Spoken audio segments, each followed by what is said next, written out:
বঙ্গে বইছে এখন নির্বাচনী হাওয়া এবং এর মধ্যেই অভিযোগ পাল্টা অভিযোগ, রীতিমতো সরগরম বঙ্গ রাজনীতি। আর তার মাঝে খুব একটা সময় বাকি নেই বঙ্গের নির্বাচন হওয়ার। সেক্ষেত্রে বারুইপুরে এখন সিপিএম এর পথসভার প্রস্তুতির সময়ে হামলা হয়েছে, তৃণমূলের পক্ষ থেকে হামলা করা হয় বলে অভিযোগ। জানা গেছে বারুইপুর পূর্ব বিধানসভার অন্তর্গত রামনগর 1 নম্বর গ্রাম পঞ্চায়েতের সীতাকুণ্ড মোড়ে একটি পথসভার আয়োজন করা হয়েছিল সিপিএম এর প্রার্থী স্বপন নস্করের সমর্থনে। এদিন দলের পক্ষ থেকে পতাকা ফেস্টুন লাগানো হয় সীতাকুণ্ড মোড় এলাকায়। অভিযোগ, সভার মঞ্চ তৈরিতে বাধা দিয়েছে তৃণমূলের লোকজন, তারপর লাঠি সোঁটা নিয়ে রীতিমতো হামলা চালিয়ে মারধর করা হয়েছে। এমনকি আক্রান্ত অবস্থায় সিপিএম এর লোকজন তাদের পার্টি অফিসে আশ্রয় নিলে সেখানে গিয়েও মারধর করা হয় বলে অভিযোগ। এই ঘটনায় সিপিএম এর 3 জন নেতা ও কর্মী আক্রান্ত হয়েছে বলে খবর। কি উঠে আসলো সিপিএম এর নেতৃত্ব খালেক ঢালির বক্তব্য শুনুন। আজকে সীতাকুণ্ড মোড়ে আমাদের নির্বাচনী পথসভার কর্মসূচি ছিল।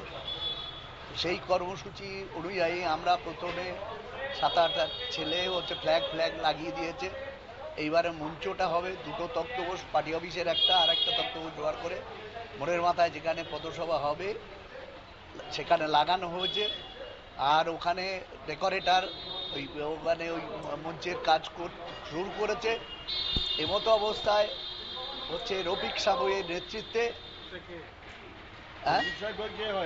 রফিক সাপুই হচ্ছে তৃণমূল কংগ্রেসের রফিক সাপুইয়ের নেতৃত্বে 7-8 জন, জনা 10 হবে, তারা হঠাৎ এসে হামলা করে। আমাদের কমরেড সাধন নস্করকে প্রচণ্ডভাবে মারধর শুরু করে। আমি সেগুলো সামলাতে যাই, ওকে জড়িয়ে ধরে ওকে সেভ করতে যাই। আমাকেও ধাক্কাধুক্কি প্রচণ্ডভাবে মারে এবং অশ্রাব্য ভাষায় গালাগাল করে। সিপিএম আক্রান্তদের অভিযোগ হচ্ছে যে স্থানীয় তৃণমূলের নেতা তথা বারুইপুর পঞ্চায়েত সমিতির শিক্ষা দপ্তরের কর্মাধ্যক্ষ রফিক সাপুইয়ের নেতৃত্বে এই হামলার ঘটনাটি ঘটেছে। যদিও সেই হামলার অভিযোগ অস্বীকার করেছে রফিক সাপুই। কি রইল ওনার বক্তব্য শুনুন। সীতাকুণ্ড মোড়ে আজকে সিপিএম এর একটি পথসভা ছিল, মঞ্চ বাঁধা হচ্ছিল। অভিযোগ সামনে সেরকম ঘটনা ঘটেনি। একটা ছিল কেন সিপিএম করতে পারে হলো স্কুল টাইমে জ্যাম হয়ে গেছে, অটোওয়ালার সঙ্গে প্রথমে একটু কেচেছি। আর মানুষ, এলাকার মানুষ, আপনি এটা এলাকায় গিয়ে এটা জানবেন সত্যি বলছি কি মিথ্যা বলছি। আইএসএফ এর সিপিএম এর মিটিং, কিন্তু আইএসএফ এর প্রচুর ফ্ল্যাগ বাজছিল। এলাকার মানুষের সেটাই একটা দাবি ছিল যে আপনারা সিপিএম এর মিটিং করছেন, এখানে মুসলিম অধ্যুষিত এলাকা, প্রত্যেকটা বুথ থেকে 30টা 40টা করে নাম বাদ গিয়েছে, আপনারা তাই নিয়ে না লড়াই করে এখানে আইএসএফ এর মিটিং করে ভোট কাটুয়া কেন করছেন? সাধারণ মানুষের প্রতিবাদ, আমার কোনো প্রতিবাদ নয়। এবং আমি দায়িত্ব নিয়ে আপনাকে বলছি, যারা বলছে জানি না কিভাবে বলছে, আমি দায়িত্ব নিয়ে বলছি সিপিএম এর মিটিং সিপিএম করতে পারে। যদি আমার বা আমাদের কারোর যদি কোনো সহযোগিতা লাগে আমরা সহযোগিতা করতেও রাজি আছি। এখানে তো সিপিএম এর সঙ্গে আইএসএফ এর জোট, মানে একসঙ্গে তো জোট সঙ্গী হিসেবে তো আইএসএফ এর পতাকা লাগাতেই তারা পারে। একদম ঠিক, কিন্তু আমি ওইভাবে বলবো না, সে লাগাতে পারে অবশ্যই। আমি যেমন বললাম গণতন্ত্র দেশ, অবশ্যই আইএসএফ এর ফ্ল্যাগ লাগাতে পারে। কিন্তু সিপিএম এর মধ্যে তো এখানে দুটো ভাগ হয়ে যাচ্ছে। কোথাও সিপিএম বলছে আমরা ভাঙড়ে ওখানে আইএসএফ এর যোগ করবো না, বাহারুলির ওখানে আমাদের জোর নেই, যেখানে আরাবুল পার্টি জানিয়েছে। এই দ্বিচারিতা মানুষ মেনে নিতে পারছে না স্যার। কিন্তু সরাসরি যেটা বলছে যে আপনার নেতৃত্বে এখানে মারধর করা হয়েছে লাঠিসোঁটা দিয়ে, যদি কোনো প্রমাণ দিতে পারে, আমার যা শাস্তি দেবে সব রকম ভাবে আমি শাস্তি মাথা পেতে নিতে রাজি আছি। একদিকে সিপিএম এর বক্তব্য শুনলেন, অন্যদিকে তৃণমূলের পাল্টা দাবি। যদিও এক্ষেত্রে তৃণমূল, দুঃখিত, সিপিএম যে অভিযোগ করেছে তার পাল্টা কিন্তু অস্বীকার করেছে তৃণমূল।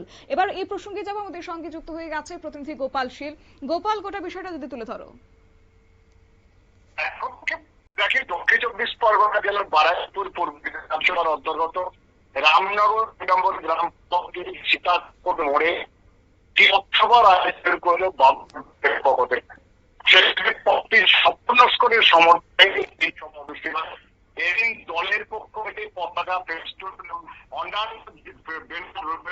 সেগুলো যখন লাগানো হচ্ছিল, তারপর লাঠি নিয়ে রীতিমতো হামলা চালায় তৃণমূলের লোকজনের। এমনকি বিনা ছেড়ে দেওয়া হয়, মারধর করা হয়, এমনকি বর্ষিয়ার নেতা তিনি সিপিএম এর যিনি ছিলেন আটকান বলে অভিযোগ উঠেছে। তবে এই অভিযোগকে সমাপ্ত বলে দাবি করেছেন তৃণমূলের কর্মকর্তা রফিক স্যার। তিনি পরিষ্কার বলেছে কোনো ঘটনা ঘটেনি। কিন্তু আশ্চর্য দেখো, বিধানসভা নির্বাচন মাত্র দিন বাকি,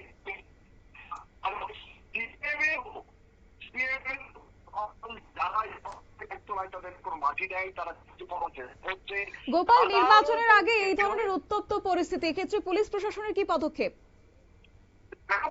তদন্ত শুরু করেছি, তদন্তে ওকে গ্রেফতার সম্ভব হয়নি। একেবারে তাই, ধন্যবাদ। আপনারা শুনলেন, অর্থাৎ অন্যদিকে রফিক সাফাই তিনি যে সাফাই গাইছেন সিপিএম এর মঞ্চ তৈরির জন্য যানজট সৃষ্টি হয় তা নিয়ে বচসা হয়েছে বলে তিনি শুনেছেন, এবং তিনি এও বলেন এই ঘটনাটি বারুইপুর থানার পুলিশকে জানানো হলে পুলিশ এবং কেন্দ্রীয় বাহিনী ওই এলাকায় টহল দিচ্ছে। তবে গোটা ঘটনার পর কিন্তু ইতিমধ্যেই রাজনৈতিক চাপানোত্তর শুরু হয়ে গেছে। একদিকে সিপিএম এর অভিযোগ শাসক দলের বিরুদ্ধে পরিকল্পিত হামলার, অন্যদিকে তৃণমূল নেতৃত্ব সম্পূর্ণ অস্বীকার করেছে সেই অভিযোগ। তবে ভোটের মুখে দাঁড়িয়ে এমন ঘটনায় এলাকায় উত্তেজনা ছড়ালেও পরিস্থিতি নিয়ন্ত্রণে রাখতে ইতিমধ্যে তৎপর হয়েছে পুলিশ এবং কেন্দ্রীয় বাহিনী। এখন দেখার বিষয় হচ্ছে তদন্তের শেষ পর্যন্ত কি উঠে আসে এবং এই ঘটনাতে রাজনৈতিক তরজা আগামী দিনে কোন দিকে মোড় নেয়। সংবাদ আপাতত এই পর্যন্তই। পরবর্তী আপডেটের জন্য চোখ রাখুন শুধুমাত্র নিউজ ভ্যানগার্ডের পর্দায়। নমস্কার।